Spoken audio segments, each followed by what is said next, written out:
इस वीडियो में आज हम जानेंगे कि कंप्यूटर मेमोरी के कौन कौन से यूनिट्स हैं। तो सबसे पहले हमें मेमोरी यूनिट का पता होना चाहिए कि मेमोरी यूनिट किसे कहते हैं। मेमोरी यूनिट कहते हैं कि एक हमारे पास जो एक स्टोरेज डिवाइस है वो कितना डाटा स्टोर कर सकती है। यानी एक मेमोरी यूनिट हमें अमाउंट ऑफ डाटा के बारे में बताता है कि कितना डाटा जो है वो स्टोर किया जा सकता है। हमारे पास जितना भी स्टोरेज हार्डवेयर है वो तमाम स्टोरेज हार्डवेयर एक मेमोरी यूनिट सिस्टम के तहत काम करता है। यानी उसके अंदर अगर हम ये पता चलाना चाहें कि किसी भी स्टोरेज हार्डवेयर में कितना अमाउंट ऑफ डाटा जो है वो स्टोर हो चुका है तो वो हम इस सिस्टम की मदद से पता चला सकते हैं। तो स्टार्ट करते हैं, इसको इन डिटेल समझते हैं। तो सबसे पहले हम स्टार्ट करते हैं बेसिक यूनिट। जो कंप्यूटर मेमोरी के कंप्यूटर स्टोरेज के जो बेसिक यूनिट्स हैं, सबसे पहले स्टार्ट होता है ये बिट से।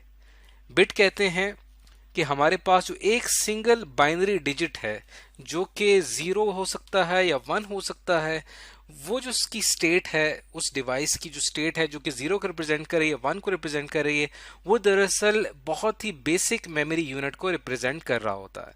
यानी अगर एक डिवाइस है उसके अंदर 1 बिट ऑफ डाटा है, इसका मतलब क्या है कि उसके अंदर सिंपल एक ऐसी डिवाइस है जो कि एक बिट को रिप्रेजेंट कर रही है। अगर हम कहते हैं कि उसके अंदर 2 बिट्स हैं तो वो कुछ उसको हम इस तरह से लिख सकते हैं 1 एंड 0 या 1 एंड 1। तो इसका मतलब ये हुआ कि अमाउंट ऑफ डाटा इंक्रीज कर गया। तो इसी तरह नंबर ऑफ बिट्स बढ़ा भी सकते हैं। तो ये हमारे पास टोटल 5 बिट्स है तो 5 बिट्स ऑफ डाटा। तो इस तरह से बिट जो है वो एक बेसिक यूनिट है कि किसी भी कंप्यूटर मेमोरी का। अब इसके अंदर मजीद जो है वो डेवलपमेंट होती है जब अगर 4 बिट्स इकट्ठे हो जाएं तो वो एक यूनिट बनाते हैं जिसको हम कहते हैं 1 निबल। यानी 1 निबल जो है वो बराबर होता है 4 बिट्स के। तो ये आपने याद रखना है कि जब भी 4 बिट्स इकट्ठी हो जाएं तो वो इकट्ठी रिप्रेजेंट करेंगे 1 निबल को। तो अब इसके अंदर मजीद जो है वो जो नेक्स्ट यूनिट आता है, जो इससे एडवांस यूनिट है, वो हमारे पास आता है बाइट। बाइट किसको कहते हैं? बाइट कहते हैं कि हमारे पास जब 8 बिट्स इकट्ठी हो जाएं, 8 बिट्स इकट्ठी होके ग्रुप बनाएंगी जो कि एक बाइट बनेगा। यानी 1 बाइट, एक बाइट जो है उसके अंदर हमारे पास टोटल 8 बिट्स आ सकती हैं। तो अगर आपसे ये कहा जा रहा है कि ये स्पेसिफिक डाटा 1 बाइट का साइज है, इसका मतलब ये हुआ कि वो डाटा 8 बिट्स पर कंसिस्ट करता है। तो ये हमारे पास बाइट कहलाती है। 2 बाइट्स के अंदर कितने बिट्स होंगे? 16 बिट्स होंगे। इस तरह 3 बाइट्स के अंदर 24 बिट्स होंगे। और ये जो है आमतौर पे स्मॉलेस्ट यूनिट माना जाता है कंप्यूटर मेमोरी का। और एक सिंपल कैरेक्टर, कोई भी कैरेक्टर हम ले लें, लेट सपोज एक कैरेक्टर है बी, वो एटलीस्ट एक कैरेक्टर जो है वो 1 बाइट से उसको रिप्रेजेंट किया जा सकता है। यानी उसको 8 बिट्स लगेंगे उसको रिप्रेजेंट करने के लिए। तो इस तरह से ये इसके 3 बुनियादी यूनिट्स हैं। उसके बाद इसके अंदर मजीद डेवलपमेंट होती गई और उसको हम अभी जानते हैं। लेकिन इससे पहले कि हम इसके मजीद एडवांस्ड यूनिट्स के बारे में पढ़ें, हमें यहाँ पे एक और यूनिट के बारे में पता होना चाहिए। एक मेमोरी यूनिट है जिसको हम वर्ड कहते हैं। वर्ड जो है वो दरअसल हमारे पास एक फिक्स नंबर ऑफ बिट्स हैं जो कि स्पेसिफिक किसी वर्ड को रिप्रेजेंट कर रहा होता है। इसके अंदर मिनिमम 8 बिट्स यानी कि 1 बाइट या फिर 96 बिट्स तक जो है वो एक वर्ड हो सकता है। यानी कोई भी वर्ड आप लिखते हैं, लेट सपोज अगर आपने एक वर्ड लिखा है हेलो, तो हेलो जो है वो दरअसल हमारे पास इसके अंदर हर कैरेक्टर जो है वो एक नंबर ऑफ बिट्स को जाहिर करेगा और ये तमाम नंबर ऑफ बिट्स मिलके एक वर्ड बनाएंगी। और वर्ड लेंथ जो है वो नंबर ऑफ बिट्स काउंट कर ली जाए तमाम कैरेक्टर्स की, उससे हमें वर्ड लेंथ का पता चल जाता है। अब हम चलते हैं इसके कुछ एडवांस्ड यूनिट की तरफ। ये कुछ बेसिक यूनिट्स थे। अब चलते हैं कि अगर हमारे पास 1024 बाइट्स इकट्ठी हो जाएं तो वो मिलके 1 किलो बाइट बनाती हैं। अब इसके अंदर जो वर्ड किलो है, इसको यहाँ पे समझने की हमें ज़रूरत है कि जो वर्ड किलो है ये आमतौर पे रिप्रेजेंट करता है 1000 को। लेकिन यहाँ पे रिप्रेजेंट कर रहा है हमारा बाइनरी नंबर सिस्टम है। क्योंकि कंप्यूटर के अंदर तमाम इंफॉर्मेशन बिट्स में होती है, बाइनरी नंबर सिस्टम में होती है। यहाँ पे हम किलो को रिप्रेजेंट करते हैं 1024 से। इसकी क्या वजह है किलो जो है वो आमतौर पे 1000 को जो रिप्रेजेंट करता है, ये रिप्रेजेंट करता है डेसिमल नंबर सिस्टम में।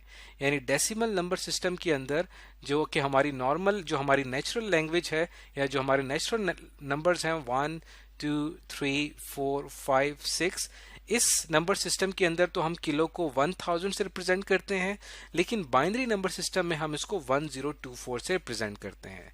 उसकी वजह यह है कि हमारे पास जो हर नंबर सिस्टम की जो बेस है वो बहुत इंपॉर्टेंट होती है।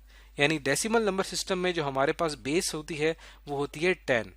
तो अगर हम 10 को डिवाइड करें, 1000 को अगर डिवाइड करें 10 से, तो वो कंप्लीटली डिवाइड हो जाएगा। इसी तरह अगर बाइनरी नंबर सिस्टम में जो हमारे पास बेस होती है वो होती है 2, तो अगर हम 1000 को 2 से डिवाइड करें तो वो उस तरह से कंप्लीटली डिवाइड नहीं होगा।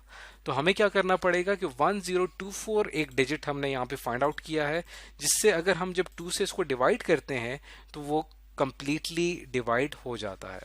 तो अगर हम इसको यहाँ पे डिवाइड करके देखें तो अब यहाँ पे आप देख सकते हैं कि 1024 को मैंने 2 से कम्प्लीटली डिवाइड किया है। इसके अंदर ये हर डिजिट के ऊपर मुकम्मल डिवाइड हुआ है। अब आप देखें कि यहाँ पे 2 को 1024 से डिवाइड किया, 512 आया, इस तरह 256, 128, 64, 32, 2 16 30, 2 8 16, 2 4 8, 2 2 4, इस तरह हमारे पास टोटल नंबर ऑफ 2s जो यहाँ पे आ रहे हैं वो 10 आ रहे हैं, जो कि किलो को रिप्रेजेंट कर रहा है। तो इसी वजह से अगर हम इसके मुकाबले में 1000 को 2 से डिवाइड करते हैं तो आप देखिएगा कि ये 1000 जो है वो 2 से इस तरह से कम्प्लीटली डिवाइड नहीं होगा। तो 2 को अगर हम डिवाइड करें 1000 को अगर डिवाइड करें 2 से, तो पहला हमारे पास आएगा 500, उसके बाद इसको आप फर्दर डिवाइड करते हैं तो आएगा 225। अब जो 225 है फर्दर 2 से डिवाइड यहाँ पे नहीं हो सकता। तो इसका मतलब ये हुआ कि इस बाइनरी नंबर सिस्टम में 1000 को किलो से रिप्रेजेंट नहीं किया जा सकता, क्योंकि ये लाजमी है कि जो भी डिजिट हम किलो के लिए चूज कर रहे हैं वो उस नंबर सिस्टम की जो बेस है उससे मुकम्मल डिवाइड हो सके। क्योंकि अगर इसी 1000 को हम अगर 10 से डिवाइड करते हैं, यानी डेसिमल नंबर सिस्टम की जो बेस है, अगर हम इसको यहाँ पे इससे डिवाइड करें तो ये कंप्लीटली डिवाइड हो जाता है। यहाँ पे आप देखें तो ये यहाँ पे कंप्लीटली डिवाइड हो गया। तो इसीलिए लाजमी होता है, इसीलिए हमने किलो के लिए बाइनरी नंबर सिस्टम में जो डिजिट चूज किया 1024, यानी 1024 बाइट्स इकट्ठी हो जाएं तो वो मिलके 1 किलो बाइट्स बनाती हैं। ये 1024 बाइट्स बनती कैसे हैं? जैसे कि आपको पता है कि 1 बाइट जो है वो रिप्रेजेंट करती है 8 बिट्स को, यानी इसके पीछे 8 बिट्स होते हैं इस तरह। इसके बाद एक और नेक्स्ट जो बाइट है वो इसके साथ ऐड हो जाए तो ये हमारे पास 2 बाइट्स हो जाएंगी और टोटल नंबर ऑफ बिट्स हमारे पास 16 हो जाएंगे। तो इस तरह करते करते हमारे पास जब टोटल 1024 बाइट्स जब इकट्ठी हो जाती हैं तो वो मिलके 1 किलो बाइट बनाती हैं, यानी 1 KB का डाटा हमारे पास इसके अंदर 1024 बाइट्स होती हैं। इसी में अगर हम आगे चलें तो अगर हमारे पास 1024 किलो बाइट्स इकट्ठी हो जाएं तो 1 MB का डाटा बनाती हैं। 2 MB का मतलब क्या है कि इसकी डबल, इसको आप 2 से मल्टीप्लाई कर दें तो इतने KBs 2 MB में होंगे। तो इस तरह से हमारे पास 2 MBs, 3 MBs, 4 MBs, और जब ये 1024 MBs हो जाते हैं तो 1 गीगाबाइट बनाते हैं। तो ये कुछ एडवांस्ड यूनिट्स थे, किलोबाइट, मेगाबाइट एंड गीगाबाइट। इसके अंदर फर्दर मजीद एडवांस यूनिट है जब हमें लार्ज स्टोरेज की ज़रूरत होती है, जब हमें large amount of data store करना होता है तो उसमें ये होता है कि हम 1024 गीगाबाइट अगर इकट्ठी हो जाएं तो 1 टेराबाइट बनाती हैं। इसी तरह 1024 टेराबाइट इकट्ठी हो जाएं तो 1 पीटाबाइट बनाती हैं। तो इस तरह से लिस्ट जो है वो आगे बढ़ती चली जाती है। तो इस तरह से हम जितना डाटा जो है वो इंक्रीज करता जाएगा, जितनी अमाउंट ऑफ बिट्स बढ़ती जाएंगी, इसी तरह यूनिट्स जो हैं वो उसके बढ़ते चले जाएंगे। तो आज की इस वीडियो में हमने ये जाना कि मेमोरी यूनिट्स जो हैं वो क्या हैं, उनकी कितनी टाइप्स हैं और जो है यूनिट्स जो हैं वो किस तरह से बनाए जाते हैं।